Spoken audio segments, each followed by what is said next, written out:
Hai, kembali lagi di channel Keluarga Nahla. Pada kesempatan kali ini ada beberapa hal yang memang menjadi pertanyaan kita semuanya dan kita akan sama-sama untuk menjawabnya.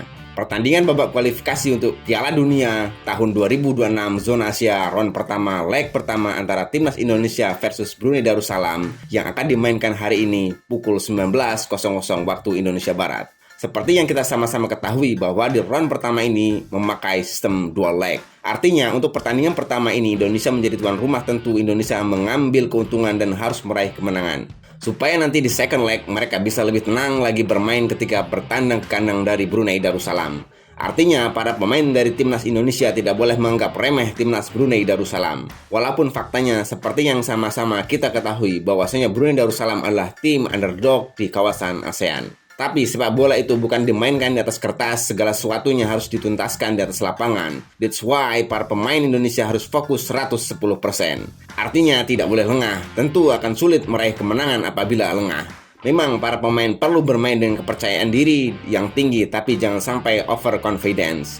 Yaitu para pemain timnas dari Timnas Indonesia akan bermain dengan banyak gaya. Nah, tidak bisa seperti itu walaupun lawannya adalah Brunei Darussalam, apakah Vietnam, ataukah Thailand, atau lawannya tim Eropa, harus bermain kepada fokus ke taktik permainan. Bagi sebuah tim untuk bisa melumpuhkan tim lawan, mereka perlu bermain secara taktis. Bahkan tim-tim besar di dunia juga bermain secara taktis ketika mereka menghadapi tim yang lemah. Tim yang standar permainannya jauh di bawah mereka. Tidak akan ada ruang bagi permainan individu. Nah, untuk pertandingan hari ini, perkembangan berita di media digital dan juga akun-akun media sosial yang membahas tentang Timnas Indonesia bahwa target dari Coach Sintayong adalah untuk mencetak sebanyak mungkin gol. Ya, tentu ini adalah target yang wajar karena first leg ini Coach Sintayong agar Timnas Indonesia bisa mencetak sebanyak mungkin gol, agar nanti tabungan gol ini bisa dibawa ke kandang Brunei Darussalam. Menang 3-4-0 saja sebenarnya sudah bagus karena keunggulan dengan 3 ataupun selisih 4 gol itu akan sudah cukup bagus untuk membawa ke second leg. Artinya para pemain harus fokus pertama-tama untuk mengontrol ritme permainan lawan tim underdog seperti Brunei yang harus dilakukan adalah bermain dengan tempo tinggi. Kalau bermain dengan tempo tinggi tentu akan menyulitkan para pemain Brunei untuk bisa menyerap early pressure atau tekanan awal dari para pemain Indonesia. Dan seperti yang sama-sama kita pahami teman-teman bahwa para pemain Indonesia punya kecepatan, tetapi kecepatan itu perlu diimbangi dengan aliran bola.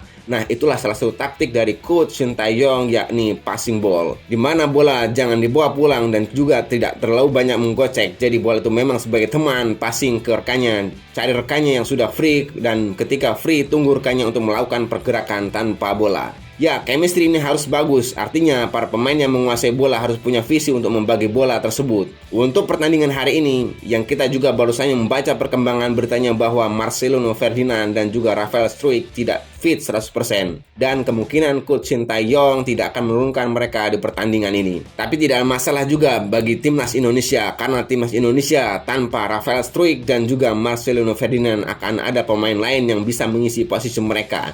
Jadi bukan tidak mungkin Coach Sintayong akan memakai formasi 3-4-3. Kita mengatakan bukan tidak mungkin, artinya kemungkinan bukan pasti, karena yang sulit ditebak dari Sintayong adalah formasinya dan kedua taktiknya. Ini adalah yang paling sulit ditebak dari pelatih Korea Selatan ini. Itulah kehebatan dari Coach Sintayong. Tergantung lawannya, apakah mungkin nanti apakah lawannya Thailand bermain dengan 5-3-2, tapi kita akan menyerang bisa berubah, yaitu 5-3-2 menjadi 3-5-2. Dengan formasi 3-4-3, maka yang akan dipilih sebagai penjaga gawang adalah Hernando Ari. Dan kecil kemungkinan Coach Sintayong akan melakukan rotasi di line up di leg pertama ini dengan menurunkan pemain-pemain yang bukan merupakan pemain-pemain yang termasuk dalam bagian atau kerangka inti dari Timnas Indonesia. Dengan absennya Jordi Amat, kemungkinan Elkan Bagot, Rizky Ridho, dan Sandy Walsh akan bermain. Kita tahu bahwasanya Sandy Walsh sebelumnya juga yang melakukan debut melawan Turkmenistan bermain di posisi center back, dan memang dia bisa bermain sebagai center back selain juga full back sebelah kanan atau juga wing back di tengah.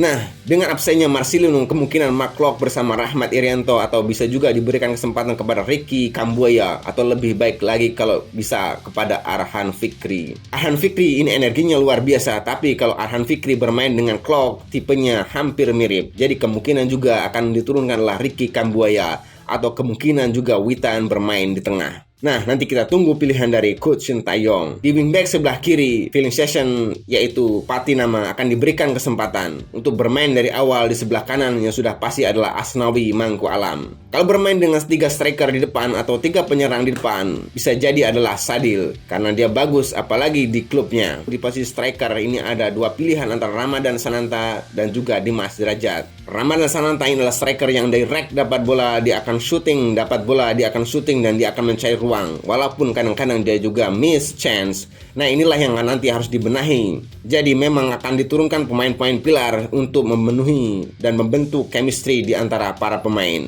Jadi timnas Indonesia tidak akan melakukan rotasi. Mungkin nanti di second leg bisa dilakukan rotasi apabila di first leg ini sudah menang dengan jumlah gol yang banyak seperti yang ditargetkan oleh Coach Shin Tae-yong. Di sebelah kanan ada 2 pilihan antara Egy Maulana Fikri atau kita bisa bermain juga dengan Dendi Sulistiawan. Jadi inilah pilihan yang banyak bagi Coach Shin Tae-yong yang bisa dipertahankan nanti. Apakah akan memilih Wahyu Pras atau bermain kemungkinan juga sebagai pemain pengganti adalah juga Fahrudin Rianto. Nah, inilah sekarang kita lihat kelebihan dari timnas Indonesia punya kedalaman skuad. Jadi untuk satu posisi ada lebih dari 2 pemain yang bisa bermain di sana. Nah, tentu ini adalah sebuah rencana yang telah dibuat oleh Coach Shin Tae-yong ketika dia mulai melatih timnas Indonesia.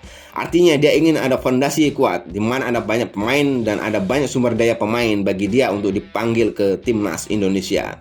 Nah, sekarang artinya dengan kedalaman skuad yang kita punya, tentu yang diharapkan permainan dari timnas Indonesia itu akan rapi dan juga tidak terganggu kestabilan mereka dalam bermain dengan tempo tinggi atau mengatur ritme permainan. Pelatih dari Brunei Darussalam ini, Mario Rivera, pelatih yang sama ketika melatih Brunei Darussalam pada saat itu ada Piala AFF 2022 dibantai Indonesia dengan skor 7-0. Dan akhirnya kita berikan dukungan kita secara positif, selamat bertanding. Nah, itulah jawabannya. Kalau teman-teman punya informasi yang lain silahkan isi di kolom komentar. Dan jangan lupa pula untuk dukung terus channel ini dengan cara like, share, and subscribe.